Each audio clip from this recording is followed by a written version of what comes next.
but a lot of times my prints just, they initially look rough, but also you could sand them, smooth them out with some filler primer, some Bondo if you need, or spot putty if you have some, and then you could turn like really rough prints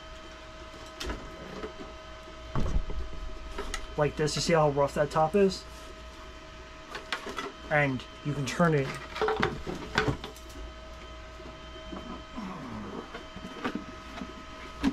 into something like this.